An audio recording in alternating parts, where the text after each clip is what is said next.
Merci de votre fidélité à la télévision nationale. Au sommaire de ce journal, programme Simandou 2040, le comité stratégique de projet était aux côtés du ministère du Plan et de la coopération internationale pour la réunion avec les partenaires techniques et financiers.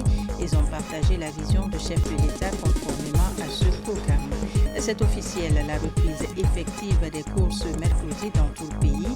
Et même si par endroit il n'y a pas eu assez d'engouement, les encadreurs sont appelés à mettre plus de rigueur dans le travail. Nous irons dans la région de Kankan où des hommes suivent actuellement un coaching sur la bonne attitude dans les foyers. Cela fait partie des éléments du programme du projet Suède-Guinée. C'est l'ONG Agile qui supervise les travaux sur le terrain. Voilà pour les titres. Bonsoir à tous et merci de nous rejoindre sur les antennes de la télévision nationale. À la une de l'actualité ce soir, le ministère du Plan et de la coopération internationale sur orientation du comité stratégique du projet Simandou a organisé une réunion stratégique avec les partenaires techniques et financiers, avec le système des Nations Unies, la Banque mondiale et le FMI. Il était question de partager la vision du chef de l'État qui, à travers ce programme, ambitionne de positionner la Guinée comme un acteur clé de l'économie africaine. Compte rendu, Omar Bari. Présidé par le ministre du Plan et de la coopération internationale Ismaël Nabé, cet échange s'est concentré sur le programme Simandou 2040, une initiative ambitieuse qui s'appuie sur le développement du projet Simandou pour stimuler la transformation économique et sociale de la Guinée sur les 15 prochaines années à travers ses 5 composantes, à savoir l'agriculture, l'industrie alimentaire et le commerce, l'éducation et la culture, les infrastructures, les transports et les technologies, l'économie, les finances et l'assurance, la santé et le bien-être. L'objectif de cette rencontre était de présenter les contours du programme Simandou 2040, initié par le chef de l'État, le général Mamadi Doumbouya, et de solliciter l'accompagnement des partenaires au développement. Structuré autour de 5 piliers stratégiques, ce programme phare est conçu pour doter la Guinée des bases essentielles de son développement durable. À travers cette initiative, la Guinée cherche à réduire les inégalités, renforcer les compétences locales, créer des tissus économiques dynamiques et accélérer son émergence. Dans son intervention, le ministre Ismaël Nabé a appelé les partenaires à un soutien renforcé pour la mise en œuvre de ce programme, axé sur un partenariat gagnant-gagnant. Il a notamment souligné l'importance de l'expertise internationale pour garantir la réussite de Simandou 2040, tout en réitérant l'engagement de l'État guinéen à respecter les principes de transparence et de gouvernance dans sa gestion.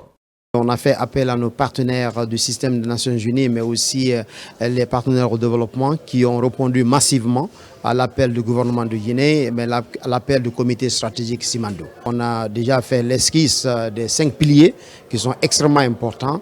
On les a expliqués, le programme qui est en train d'être élaboré, c'est un programme qui est élaboré par les Guinéens, ouvert d'être accompagné par des cabinets, mais aussi avec nos partenaires traditionnels qui sont le système des Nations Unies. Donc ils se sont engagés formellement pour accompagner la Guinée d'une façon vraiment objective. Ils seront à notre côté de la République de Guinée, pour vraiment nous aider pour bâtir ce programme. C'est un programme qui sera désormais adossé aux projets concrets. Donc il nous revient désormais de vraiment capitaliser sur les projets existants et mettre des nouveaux projets, des projets transformateurs. Les 15 prochaines années, nous allons transformer notre pays, qu'on a dit très bien, le programme Simandou 2040, un pont vers la prospérité, mais aussi un pont vers l'émergence. L'ensemble des partenaires a salué la vision pragmatique du chef de l'État, le général Mamadi Doumbouya, qui, à travers ce programme, ambitionne de positionner la Guinée comme un acteur clé de l'économie africaine. Les partenaires présents tels que le Programme des Nations Unies pour le développement PNUD, la Banque mondiale, le Fonds monétaire international FMI et l'Organisation mondiale de la santé OMS, ainsi que l'UNESCO, etc., ont surtout exprimé une convergence de vues avec l'État guinéen et réaffirmé leur volonté de collaborer étroitement dans la réalisation de ce programme hautement stratégique. La coordinatrice résidente du système des Nations Unies, Christelle Younes, a assuré de l'engagement des Nations Unies à accompagner la Guinée dans cette démarche ambitieuse. Elle a salué la vision pragmatique du président de la République, le général Mamadi Doumbouya, qui place la République de Guinée sur une trajectoire claire vers la prospérité. À l'invitation de Monsieur le ministre Ismaël Nabé, le ministre du Plan et de la Coopération internationale, l'équipe entière du système des Nations Unies en Guinée est venue le rencontrer, lui et son équipe, pour discuter de l'ambitieux plan de développement Simandou 2040. Nous avons discuté des axes que le gouvernement souhaite explorer et des possibilités de soutien technique, de soutien stratégique, de soutien programmatique que le système des Nations Unies pourra apporter à ce programme de développement.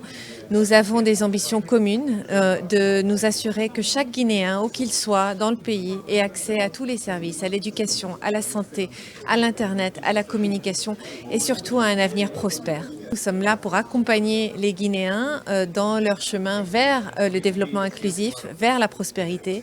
Nous continuerons à travailler main dans la main avec les autorités, avec le peuple guinéen pour nous assurer d'y arriver. Le ministre du Plan et de la Coopération internationale Ismaël Nabé a conclu en remerciant les partenaires pour leur engagement et leur esprit de collaboration. Il a rappelé que le programme Simandou 2040 s'annonce comme une vision majeure qui orientera le développement socio-économique du pays et transformera durablement la vie des populations guinéennes.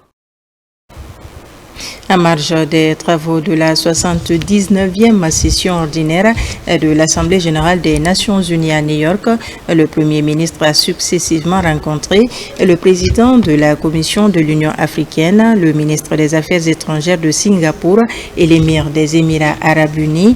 Au menu des discussions, des questions liées au raffermissement des liens de coopération en vue de viabiliser les projets de développement. Hadi Kamara. À New York, c'est une série de contacts initiés par le Premier ministre chef de gouvernement en vue de consolider nos relations avec les institutions et les pays amis.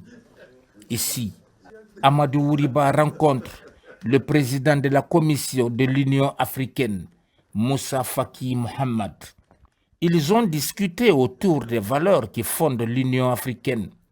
Pour ce faire, le ministre des Affaires étrangères, de l'intégration africaine et des Guinéens de l'étranger rappelle le rôle majeur joué par la Guinée pour la création de cette institution. Nous avons passé en revue tous les engagements du chef de l'État et la précision a été donnée, et c'est ça qui est important, pour dire que c'est délibérément, c'est le propre choix du chef de l'État de fixer une vision pour son pays, la Guinée. Pour aller vers cette vision, il a tendu la main à tout le monde, aux organisations internationales, aux organisations de la société civile, aux organisations sous-régionales et régionales. Donc c'est dans ce cadre-là, pour expliquer la vision du chef de l'État. Et le président Faki a rappelé toute son attention, et son estime et sa considération pour la Guinée, notre pays. Et nous avons parlé aussi du centre minier africain qui est donné à la Guinée. C'est la Guinée qui abrite ça. Et nous avons demandé à ce que la construction de ces équipements, de ces bâtiments, pour rendre ce centre-là fonctionnel pour la Guinée et pour l'Afrique. Nous avons aussi parlé un peu de la réforme au sein de l'Union africaine et les élections à venir aussi à ce niveau. La Guinée reste toujours disponible. Nous avons fait un petit reproche en disant qu'il n'y avait pas eu d'évolution dans la considération de l'Union africaine vis-à-vis de la Guinée et de certains pays. Mais le président de la Commission nous a expliqué qu'il appartient, et c'est ce qu'ils attendent, il appartient à nos pays de soumettre certaines demandes pour voir dans la mesure du possible ce que notre organisation peut faire pour nous. Bon, c'est un peu compliqué parce que nous aussi, nous ne voulons pas apparaître en quémandeur. Nous voulons simplement travailler avec les organisations à part égale pour que la Guinée, en fin de compte, c'est ce que le chef de l'État veut. C'est ça. La finalité des finalités, c'est comment changer la vie des Guinéens, ceux qui sont au village, ceux qui sont en ville. C'est ça, c'est ce que le président recherche. Et ça, on l'a discuté. Tant mieux, parce que l'Union africaine est prête à accompagner notre pays. Après Moussa Faki Mohamed, le Premier ministre s'entretient avec le ministre des Affaires étrangères de Singapour.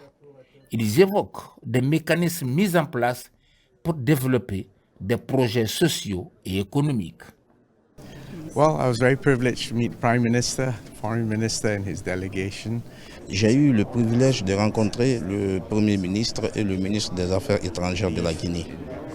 Singapour est une cité-État. Nous croyons avec un potentiel de développement immense. Nous avons discuté sur les dispositions d'intensification de la coopération économique avec la Guinée et de l'amélioration du capital humain avec des programmes de formation, d'échange d'expériences, des opportunités économiques et autres. Ensemble, nous allons construire un avenir meilleur pour nos populations. So well endowed with natural resources, so there's a lot that we can do together. Après ces deux audiences, le Premier ministre rencontre l'émir des Émirats arabes unis. L'entrevue porte sur le renforcement de nos liens de coopération. Avec les richesses naturelles dont disposent nos deux pays, les autorités comptent œuvrer à faire face aux défis du développement social et économique. Cet élan augure de belles perspectives de partenariat gagnant-gagnant. Levée totale de toutes les suspensions qui pèsent sur la Guinée au sein de la francophonie. Le Conseil permanent s'est réuni en session extraordinaire pour plancher sur ce dossier. Les nouvelles sont bonnes, mais quel est le sens de cette levée de suspension? Des éléments de réponse avec le ministre des Affaires étrangères, de l'intégration africaine et des Guinéens établis à l'étranger, Dr Maurice Ndakouyaté, suivi. L'Organisation internationale de la francophonie, comme les autres organisations d'ailleurs, la CEDEAO, l'Union africaine, nous en avons parlé, quand il y a des changements non constitutionnels dans les pays, ils font ce que moi j'appelle cocher les cases. C'est-à-dire, il y a un changement non constitutionnel, vous êtes sanctionné, vous êtes exclu. C'est ce qui a été appliqué à la Guinée. Mais après ces 3 années de parcours, les organisations internationales ont compris effectivement 2 choses. La première, c'est que, je le dis souvent sous forme de boutade et tout, je dis nous ne sommes pas allés acheter la transition dont on parle là. D'ailleurs, nous ne sommes plus en transition, nous sommes en refondation. Le président est venu rectifier un parcours, un mauvais parcours. Mais ça, non seulement il fallait l'expliquer, mais les gens, les organisations nous prennent au mot. Ils ont regardé, et particulièrement l'OIF. Ils ont scruté, ils sont venus, ils se sont intégrés à notre administration, ils ont regardé, ils ont scruté et ils ont vu exactement ce que le président de la République de Guinée veut faire pour son pays. Alors ils se sont dit, il n'est pas nécessaire que l'on freine l'élan de développement prôné et mis en œuvre par le chef de l'État, puisque si nous faisons ça, nous bloquons les populations guinéennes. Alors, la confiance a été construite brique par brique. Vous vous souvenez, hein? Au départ, c'était incendiaire. Tout le monde, non, vous avez 6 mois, 3 mois. Mais la confiance s'est construite brique par brique. Je le dis toujours, c'est au niveau de la magistrature suprême que les pays sont jugés. C'est là-bas. Vous pouvez tout faire. Si le président ne fait pas bien, on juge le pays par le président. Donc il a réussi, le président Doumbouya a réussi à convaincre la communauté internationale, l'OIF, l'Organisation internationale de la francophonie. Moi-même, envoyé par lui, je suis passé 2 fois devant cette instance, avec des questions coriaces, mais nous n'avons rien caché. Nous leur avons dit ce qu'est la Guinée, ce que la Guinée veut, ce que le président veut pour la Guinée. Après cette évaluation, il y a eu cette décision historique de la levée totale des sanctions sur la Guinée. Ça ne s'est jamais produit avant. Total. Deuxièmement, la réintégration totale de la Guinée. On reprend notre place comme avant à l'OIF. Et dans la foulée, l'invitation adressée à la Guinée et à son président pour le sommet qui doit se tenir les 4 et 5 octobre à Paris. Donc voilà 3 messages qui sont envoyés à notre pays. Je voudrais profiter de l'occasion pour féliciter le président, pour féliciter notre gouvernement, pour féliciter surtout les populations guinéennes qui ont compris que le président de la République veut leur donner le bonheur qu'ils ont toujours souhaité. Il ne peut pas tout donner, mais il est en train de mettre les briques qu'il faut pour que enfin les Guinéens voient le développement. Donc je voudrais féliciter les Guinéens parce que c'est dans la paix aussi.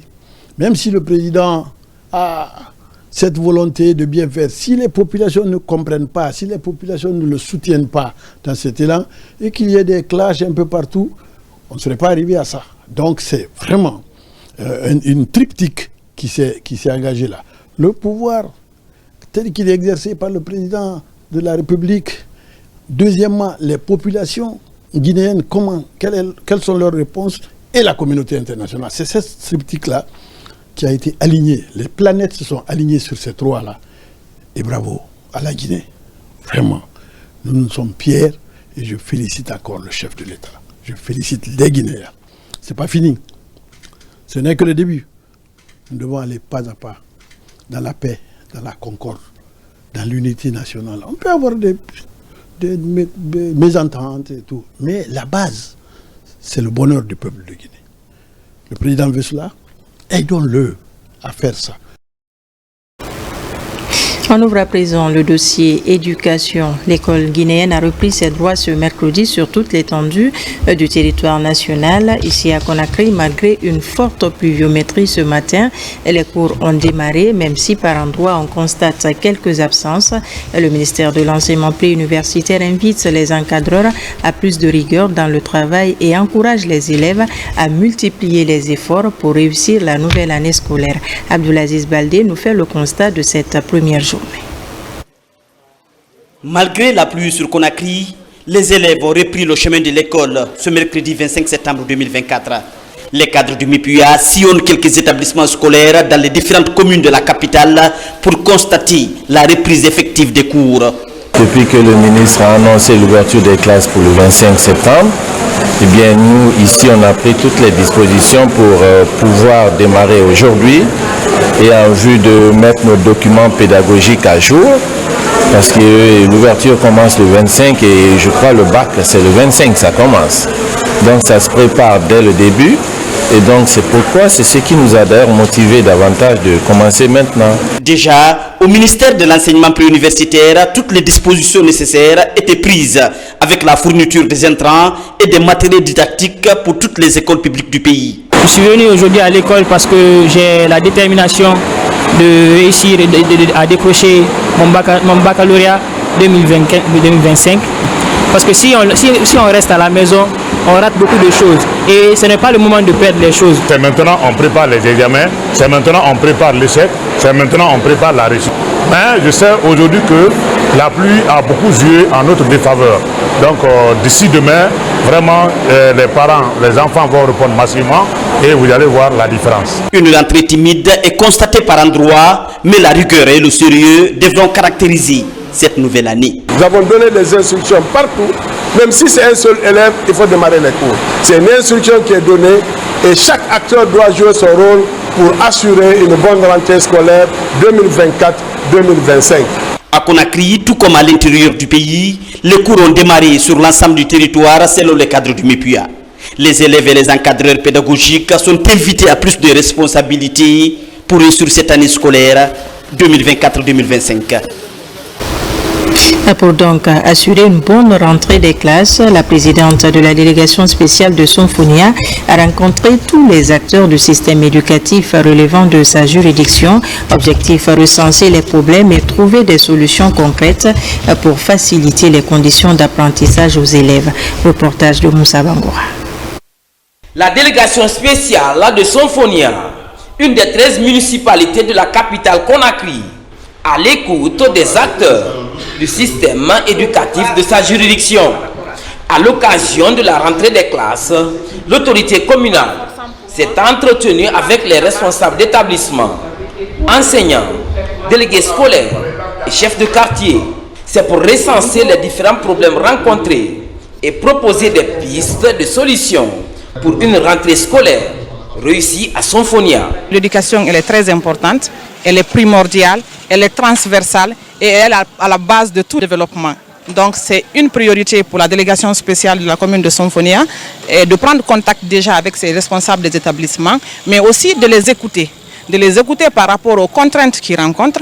En cette ouverture des classes, plusieurs irrégularités ont été signalées, notamment la vétusté de certaines infrastructures, le manque d'enseignants, de tables-bancs, de manuels pédagogiques et la sécurisation des élèves une fois à l'école. Donner des points de vue, finalement on a trouvé, n'est-ce pas, que madame est prête à écouter, n'est-ce pas, tous les problèmes que traversent ces différentes écoles, et l'objectif était vraiment meilleur. Aujourd'hui on ose croire que nous avons des autorités communales prêtes à nous écouter, et ça y va dans l'intérêt de l'éducation guinéenne. Nous demandons à l'autorité de nous assister, de nous venir au secours pour éradiquer certains faits décisifs concernant l'occupation anarchique des alentours des écoles, nous aider ou faire un plaidoyer au niveau de l'autorité de l'éducation pour l'envoi ou la complémentarité de certains enseignants dans les différentes écoles. L'éducation des enfants est citée parmi les priorités de la délégation spéciale de Somphonia, avec son slogan « Notre commune, notre responsabilité ». Justement, des kits scolaires pour les élèves de l'établissement Conakry Realance School. C'est un accompagnement de la Fondation Djamila en partenariat avec System First Guinée. Elle dit de venir en aide aux parents à faible revenu pour permettre à leurs enfants de réussir la rentrée scolaire. Plus de précisions avec Algassi Mouba. Autrefois destiné aux élèves réfugiés, Conakry Reliance School, un établissement de formation anglaise, bénéficie de kits scolaires. Ici, c'est un ouf de soulagement pour les élèves.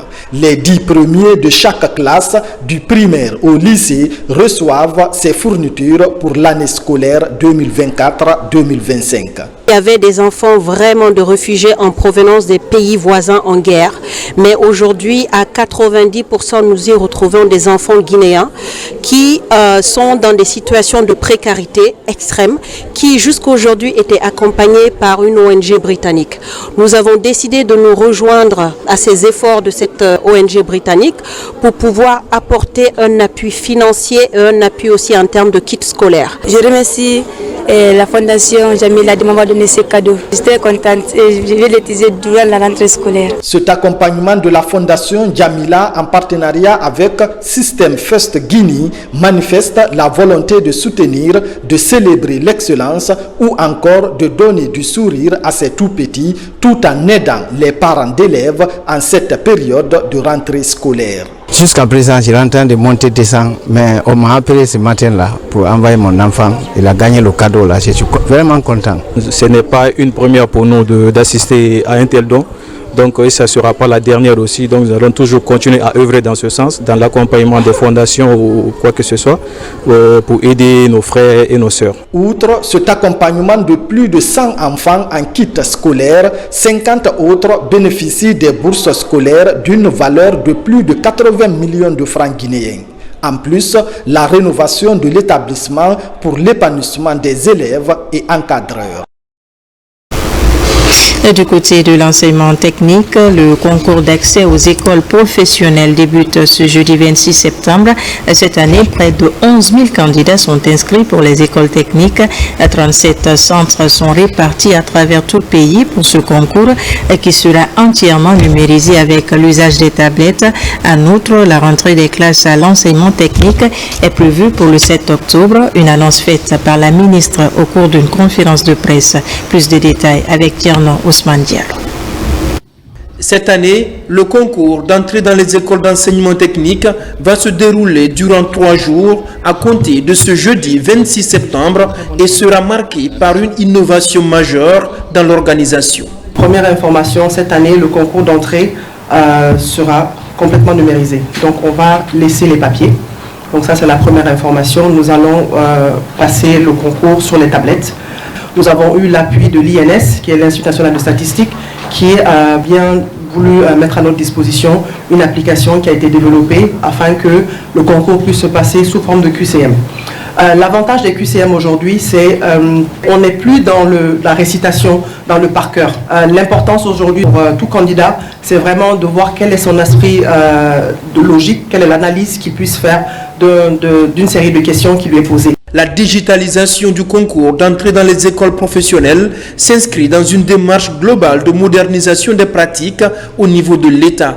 Avec l'appui de plusieurs structures gouvernementales, des dispositions techniques et logistiques ont été prises pour surmonter d'éventuelles difficultés. Aujourd'hui, nous avons, grâce au concours du ministère de l'enseignement préuniversitaire et d'autres collègues, mis à disposition non seulement les équipements nécessaires, donc les tablettes nécessaires pour le déroulement du concours, mais également la connexion Internet nécessaire au cas où il y a des soucis de connectivité au niveau de certaines régions. Donc nous aurons des équipes techniques sur place, donc composées des équipes d'enseignement technique, composées des équipes de l'INS, mais également de la gendarmerie qui nous appuie au niveau de leur service informatique aussi impliqué. Après le concours, la rentrée des classes à l'enseignement technique va suivre le 7 octobre avec tout d'abord les apprenants en 2e et 3e année.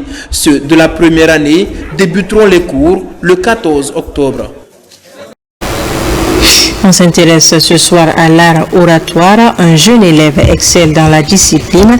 Mohamed Joseph Sidibé est en terminale sciences mathématiques au lycée Hadja Salima de Kassonia. Accompagné de son coach, il vient d'animer une conférence débat sur l'éducation des jeunes et des fondements de l'art oratoire en faveur des étudiants de quelques universités de la place. Le parcours de ce jeune amoureux de l'art oratoire avec Saint-Martin Francinadou. Mohamed Joseph Sidibé est un jeune élève de la terminale sciences mathématiques au lycée Hadja Salima Camara de Kassonia. Malgré son choix d'étudier les branches exactes, il émerge dans les options littéraires. Il y a de cela 2 ans, quand il faisait la 11e année, Joseph Sidibé révisait avec les élèves du niveau supérieur au sien. Ce génie, comme ses enseignants le surnomment, est amoureux de l'art oratoire, une discipline qu'il compte développer. Après sa dernière séance l'année dernière dans son école, ce jeune anime cette fois une conférence débat sur l'éducation des jeunes et les fondements de l'art oratoire devant un public tout particulier et curieux, les étudiants de quelques universités de la place. Cette formation d'abord vise à renforcer les facettes fascinantes de l'art oratoire, offrant une opportunité unique d'améliorer nos compétences de communication. Alors, pour que cette formation réussisse, il a d'abord fallu, n'est-ce pas, que nous fassions un appel à tous les partenaires financiers, également les partenaires qui nous accompagneront afin que cette conférence puisse se dérouler dans les conditions et les meilleures. L'objectif de cette formation, c'est de pouvoir mettre sur le marché d'emploi des personnes, des ressources. Vu aujourd'hui la jeunesse, on est à la croisée des chemins. Nous ne sommes pas sans le savoir que la compétition nous attend sur le marché d'emploi. À cette conférence, le jeune Jo Sidibé n'est pas seul. Il est accompagné de son coach. Souleymane Bérété est enseignant-chercheur. Lui caresse l'espoir de voir le jeune conférencier s'est taillé une place de choix dans les initiatives de promotion et de valorisation des compétences des jeunes étudiants et universitaires. Aux participants, d'abord, il faut les dire que les notions que nous avons eu à donner aujourd'hui, peut-être nous n'avons pas eu suffisamment de temps pour aller en profondeur, mais nous espérons avoir fait un minimum qu'ils pourront utiliser à la maison pour améliorer leur qualité de prise de parole en public. Assister à cette conférence m'encourage de plus à continuer sur ma lancée. Parce que là, il m'a encore de plus montré qu'à un moment donné, il va arriver que vous ne pourrez plus jamais vivre sans nous les communicants, sincèrement, parce qu'on est partout en fait. Pour l'organisateur, Mohamed Jo Sidibé, candidat au baccalauréat unique prochain, cette conférence, tenue cette fois à l'université Keïs Academy de Guinée, sera élargie aux autres universités de la capitale. Dans l'actualité également, le ministère du Plan et de la Coopération internationale vient de procéder à la remise d'un important lot d'équipements médicaux au ministère de la Santé et de l'Hygiène publique. C'est un don de l'ambassade du Japon pour renforcer le système de santé en République de Guinée. Tabansila. C'est un don composé essentiellement de débriefilateurs, dispositifs de réanimation en cas d'arrêt cardiaque et de kits de secours face aux catastrophes naturelles. Ils sont tous destinés aux hôpitaux régionaux du pays. Ce sont des défibrillateurs que nous remettons et qui doivent être livrés à 9 hôpitaux, à savoir Niasdine, Nongo, Kindia, Nzerekore, Kankan, Labé, Mamou, Boké et Farana. Je ne doute pas que la conjugaison de nos efforts à tous permettra la construction d'un système de santé guinéen plus fort. Ce geste reflète l'intérêt que les gouvernements guinéens et japonais accordent à l'amélioration des conditions de vie des populations guinéennes dans le cadre du programme de développement économique et social. Dans un contexte où les maladies non transmissibles, notamment celles cardiovasculaires, deviennent de plus en plus fréquentes et représentant un réel problème de santé publique, ainsi que de multiples épidémies et catastrophes naturelles que connaît notre pays, ces équipements sauvent des vies. Donc vous avez beaucoup de vies sauvées, des familles protégées et une santé publique renforcée. Depuis l'établissement des relations d'amitié et de coopération entre la République de Guinée et le Japon, les deux pays se sont toujours mutuellement soutenus. Les résultats de cette coopération vieille de plusieurs décennies sont très élogieux et honorent des relations d'amitié guinéo-nippones. Je voudrais saisir cette occasion pour adresser aux autorités japonaises, en particulier Sa Majesté impériale, Naruhito, l'empereur du Japon, les sincères remerciements de son Excellence, Monsieur le Président de la République, chef de l'État, chef suprême des armées, le général de corps d'armée Mamadi Doumbouya. Le Japon a toujours apporté un soutien de qualité au processus de développement socio-économique de la Guinée. Rétablir la confiance entre les citoyens et leur système de santé, c'est du moins l'un des objectifs assignés au ministère de la Santé et de l'Hygiène publique, une démarche soutenue par les partenaires qui appuient le secteur. Et pour améliorer les indicateurs du secteur de la santé sexuelle et reproductive, les partenaires de la Guinée tels que l'AFD viennent soutenir les efforts du gouvernement. Un projet d'appui est scellé dans ce sens et l'heure est à la signature de plusieurs conventions avec les partenaires de mise en œuvre. Boké est la région bénéficiaire de projets pour un coût global de 10 millions d'euros. Mariam Kamara nous explique. Cette convention marque l'engagement renouvelé et accru des partenaires de la Guinée dans l'appui au droit à la santé sexuelle et reproductive. La région de Boké sera le centre des différentes interventions. Ce projet était le fruit d'une co-construction basée sur un partenariat et un dialogue avec les différents ministères, dont celui de la santé, de la jeunesse, de la promotion féminine, mais également avec les autorités régionales de Boké où s'inscrit celui-ci, les acteurs de la société civile et le groupe AFD, tant au niveau stratégique que technique. Alors c'est un projet qui est financé à hauteur de 10 millions d'euros en subvention, donc par l'AFD. C'est Expertise France qui est opérateur, donc qui met en œuvre ce projet.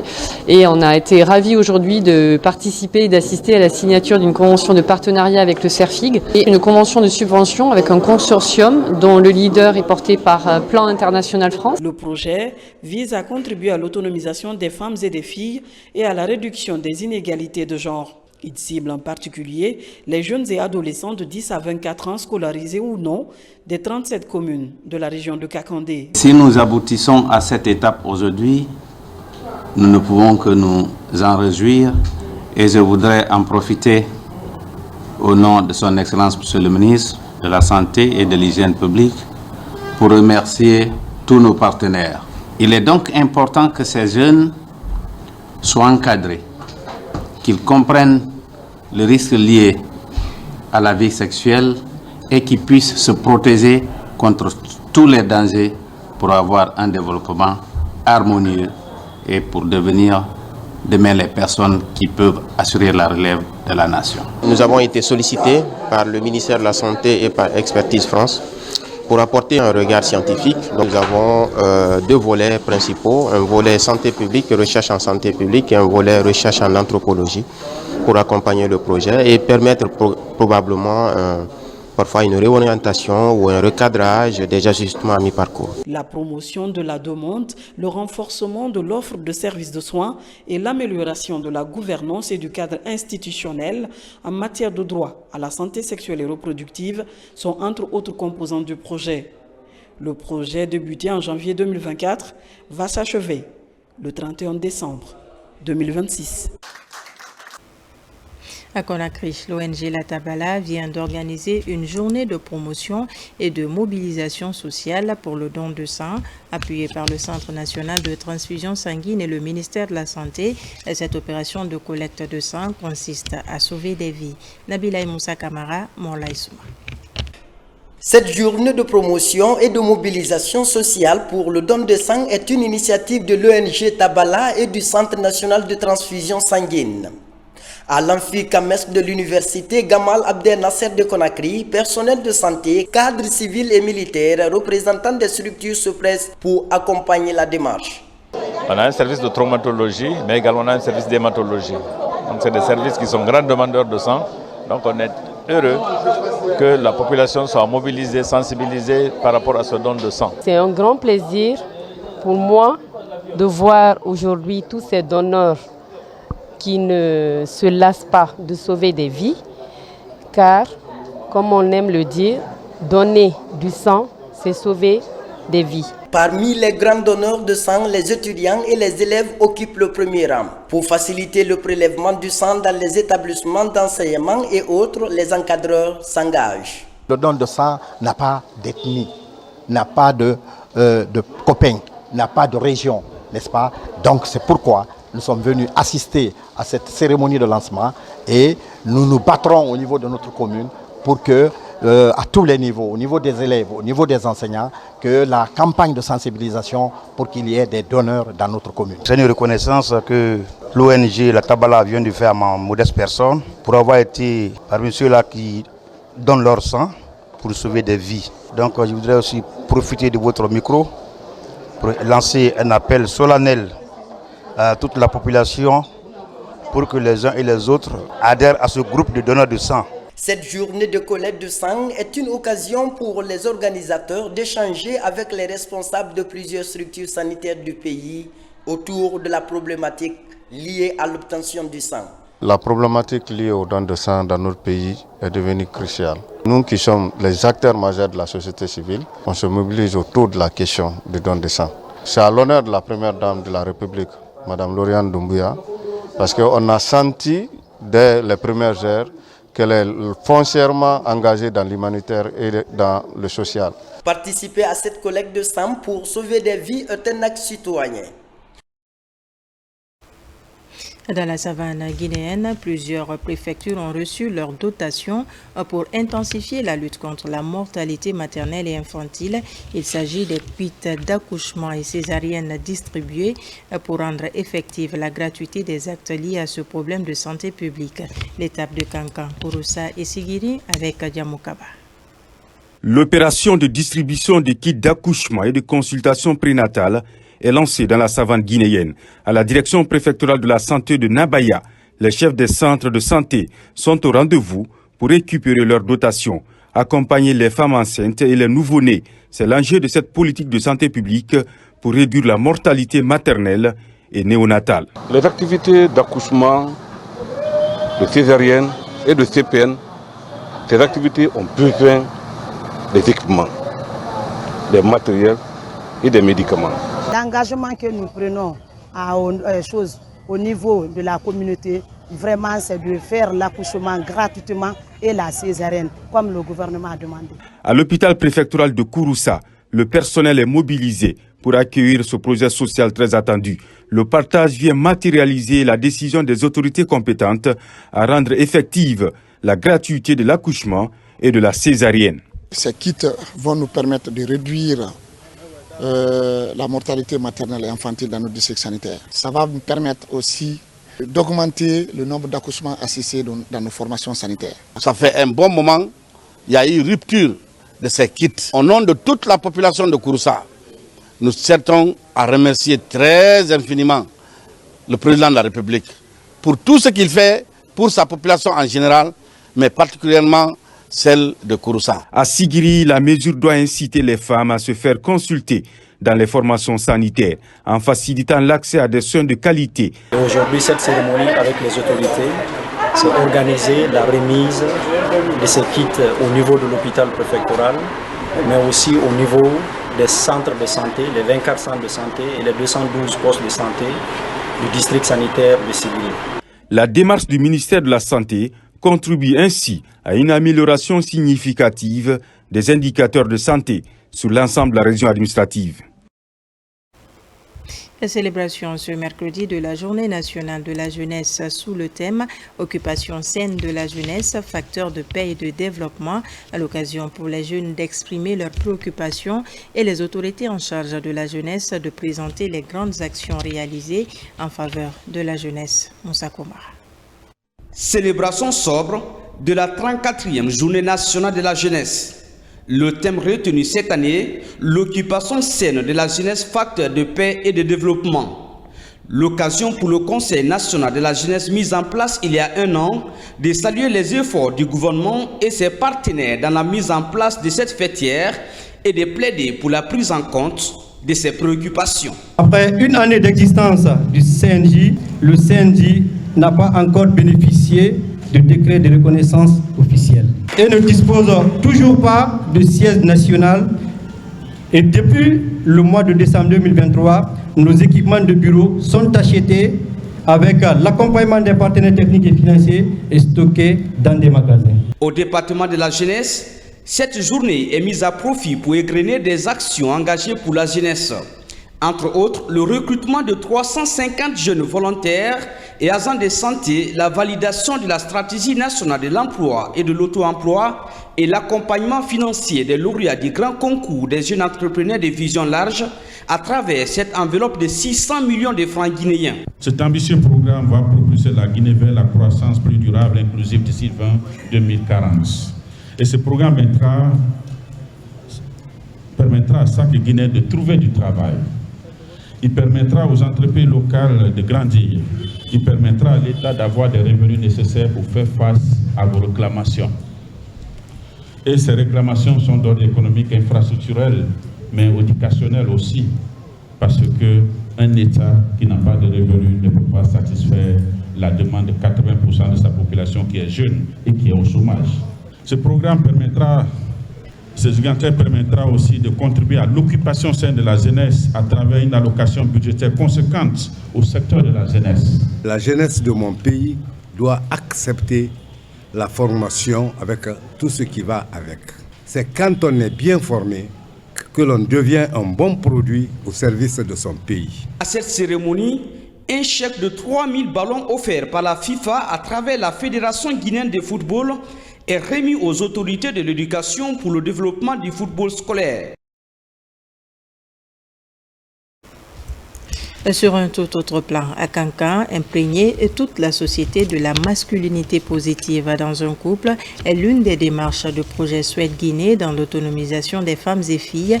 Plus de 3000 maris et futurs maris de 58 localités suivent actuellement le coaching sur une dimension dont le but est de transformer les attitudes et les comportements négatifs des hommes dans les foyers. Dans la mise en œuvre du processus, 115 hommes dits modèles formés par Suède sont déployés par l'ONG Agile. Abdul Karim Kamara. Au commencement, sont des nuages lourds, bien réels, qui pèsent sur la vie des couples. Désormais, le vent pour la promotion de l'égalité de genre et la masculinité positive s'empare de la région de Kankan. Une dimension transformationnelle portée par le projet Suède dans le but de transformer les attitudes et les comportements négatifs des hommes dans les foyers. Le Suède s'est basé sur les faits réels.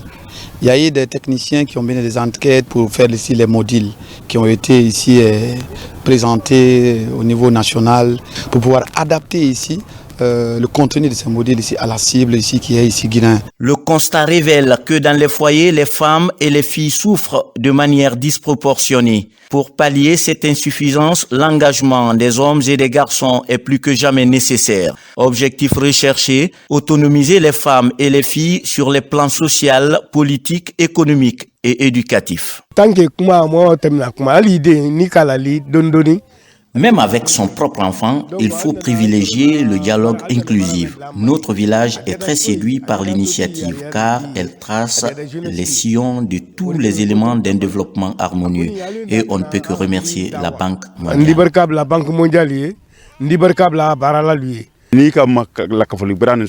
Dès qu'on intègre ces clubs, l'on réalise en même temps que tout ce qui est enseigné est une évidence.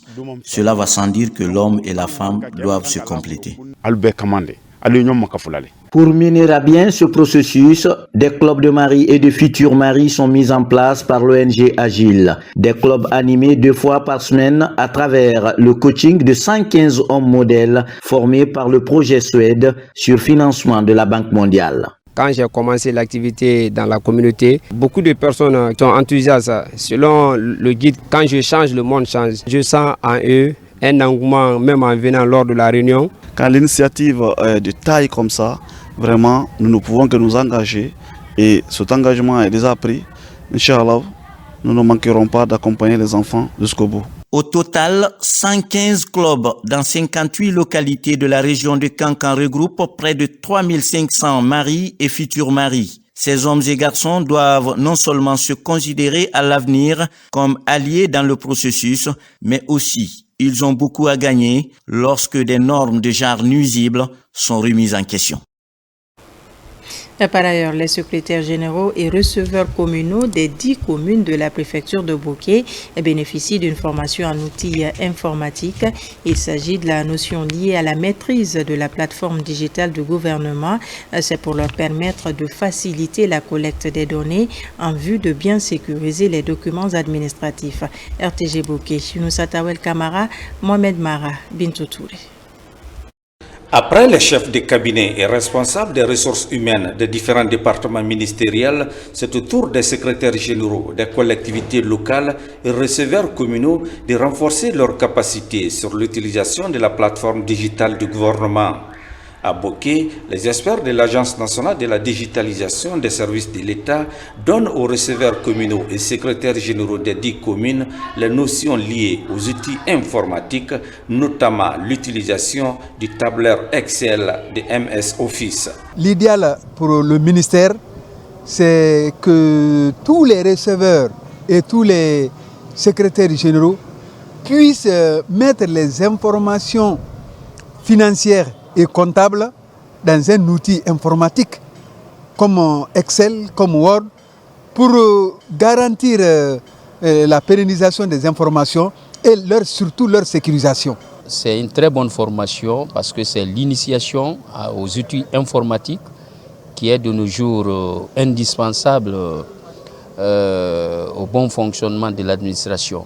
La maîtrise parfaite de cet outil informatique par les administrateurs locaux pourrait sans nul doute améliorer les méthodes de travail dans la collecte, la sécurisation des documents administratifs, mais aussi la bonne gestion des ressources allouées aux communes pour le développement des collectivités. Au jour d'aujourd'hui, il faudrait qu'on se débarrasse, n'est-ce pas, des documents du corps dur. Donc il faut tout informatiser, il faut que tout soit dans le système pour éviter qu'on dise que non, j'ai perdu ceci, j'ai perdu ceci. Mais si on est dans le cadre, n'est-ce pas, de cette digitalisation, ça permet la conservation non seulement, mais aussi ça facilite, n'est-ce pas, le partage d'informations et de données. Ce projet de gouvernement guinéen mis en œuvre par l'ANAFIC va durer 1 mois et touchera au total 511 cadres communaux. Et puis ce communiqué de la Direction générale de l'électricité de Guinée. La Direction générale de l'électricité de Guinée et de GSA informe son aimable clientèle qu'une campagne de pose de compteurs prépayés sera menée par les équipes techniques du mardi 1er octobre au mardi 31 décembre 2024 sur l'ensemble du territoire national. L'opération de pose systématique de compteurs prépayés s'inscrit dans une démarche transparente transparente, équitable et citoyenne afin de garantir à tous un meilleur accès à une électricité sécurisée et durable. Par ailleurs, EDG invite tous les consommateurs raccordés au réseau électrique sans abonnement ainsi que les abonnés ayant des factures impayées à se rendre à l'agence EDG la plus proche afin de régulariser leur situation. Toute irrégularité constatée par les équipes de contrôle sur le terrain entraînera des pénalités conformément aux dispositions réglementaires en vigueur. EDG remercie sincèrement l'ensemble de la population guinéenne pour sa compréhension et sa coopération dans le succès de cette campagne qui contribuera à améliorer la qualité des services de fourniture d'électricité dans chaque quartier. Pour toute information, contactez notre service client Allo EDG au 626 11 11 11.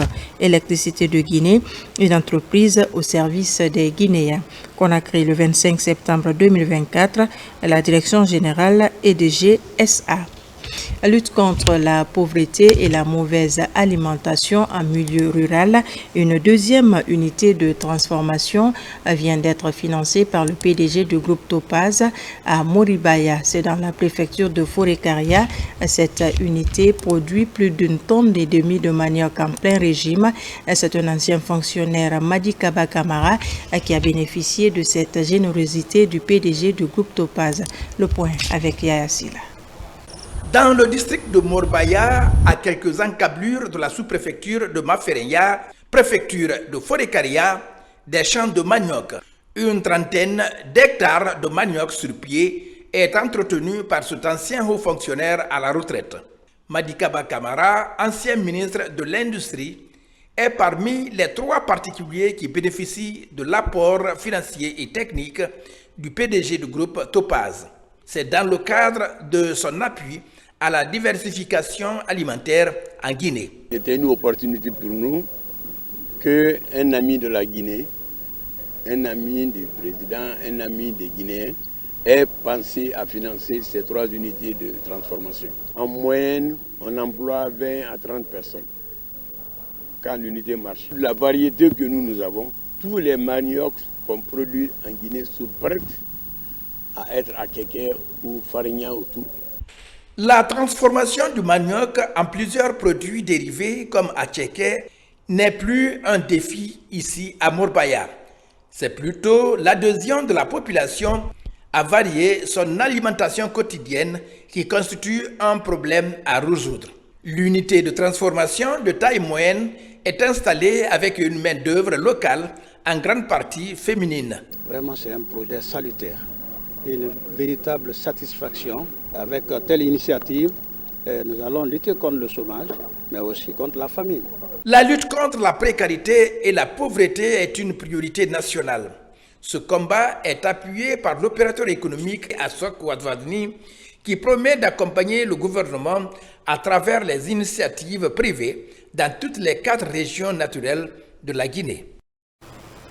Et puis, les experts du Fonds pour l'environnement mondial viennent de boucler un séjour de travail ici à Conakry. Ils ont partagé les différentes procédures de l'institution, ses principes et secteurs d'activité, le tout dans le but d'améliorer les capacités de décaissement des projets environnementaux montés par la Guinée. Mamadou Alpha Baldé.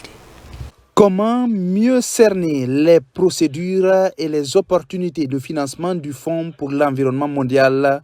Des cadres de plusieurs départements sectoriels et ONG sont à l'école du FEM. De nombreuses opportunités de financement échappent au pays, souvent par manque de connaissance des principes et domaines d'intervention de l'institution financière. Première fois que le FEM organise un tel événement dans notre pays. Et pendant ces 2 jours, nous avons eu beaucoup d'informations relatives au guichet FEM. Ça nous a permis de connaître vraiment le mécanisme de financement du FEM, quels sont leurs domaines d'intervention et quelles sont leurs agences de mise en œuvre. Et aussi quelles sont les opportunités de financement existantes maintenant là pour notre pays. Un partenaire important pour les pays en développement. Au niveau de la Guinée, nous avons non seulement les fonds qui viennent du fonds fiduciaire, mais il y a aussi les fonds qui viennent du PMA, ce qu'on appelle les LDCF, pour soutenir des projets d'adaptation résilience climatique. Il y a les fonds STAR, les fonds non-STAR. Les différents échanges avec ces experts ont permis à la partie guinéenne de mieux comprendre les exigences du FEM et le portefeuille accordé aux pays comme la Guinée. Cet atelier nous a permis de revoir les différents financements dont le pays a bénéficié au cours des différents cycles et tirer de là les leçons pour que le cycle nouveau, qui est le cycle neuf qui se profile à l'horizon 2026, notre pays puisse bénéficier des ressources maximales et de façon profitable à toute la population. À l'issue de ces 2 jours de partage, le Fonds de l'environnement et du capital naturel FECAN, tutelle du FEM en Guinée, espère une meilleure appropriation des opportunités offertes par l'une des plus importantes institutions de financement des projets verts à travers le monde. Et pour terminer, le projet sur la conservation des dauphins à bosse de l'Atlantique vient de boucler ses activités. 2 ans d'exercice ont permis de déterminer le nombre de ces mammifères marins dans les eaux marines guinéennes et de préconiser des mesures pérennes en vue de les protéger. Le projet a étendu ses activités sur la formation et la sensibilisation des pêcheurs. Ousmane Ba nous en dit plus. Après 2 ans d'exercice en Guinée, le projet de conservation des dauphins à bosse de l'Atlantique clôture ses activités. Financé par la Fondation Mohamed Ben Zayed et placé sous la tutelle du Centre national des sciences halieutiques de Boussoura, le projet présente ses résultats. Conjointement animé avec Biotop Guinée, les débats ont permis aux parties prenantes de relever les réussites, les défis et les perspectives. Grâce à une collaboration fructueuse entre les parties prenantes, cela a permis la mise en œuvre d'inventaires en mer, la collecte des données et initier un dialogue constructif avec les communautés des pêcheurs, souvent en première ligne des interactions avec cette espèce. Les activités ont permis de faire une estimation du nombre de dauphins à bosse dans les eaux marines guinéennes et de former des jeunes sur la conservation de ces mammifères marins. L'occasion de lancer le réseau de suivi et de reporting des échouages et de prise accidentelle des cétacés. On a pu faire des estimations de population grâce à ces photos pour pouvoir faire de la capture-recapture et puis estimer une taille de population. On a aussi mis l'accent dans le cadre de ce projet sur l'éducation à l'environnement. Donc on a pu aller voir une école et pu apporter du coup un message par rapport à la conservation du dauphin à bosse de l'Atlantique auprès de 10 jeunes. Nous demandons à nos partenaires internationaux, que ce soit des partenaires techniques ou financiers, de nous accompagner pour la poursuite de ce projet. Nous en avons vraiment besoin parce que nous avons des activités anthropiques qui peuvent porter préjudice sur la conservation de cette espèce. Le nombre total des dauphins est estimé à 3000 individus se trouvant exclusivement dans les eaux de l'Atlantique entre le Maroc et l'Angola. Un nombre qui explique la forte menace anthropique sur cette espèce. Voilà qui met fin à ce journal. Merci de nous avoir reçus chez vous. L'actualité se poursuit sur notre site le www.rtgguinée.info. On se retrouve demain pour une nouvelle session d'information de la Guinée, notre paradis, terre de richesse et d'innovation. Bonsoir.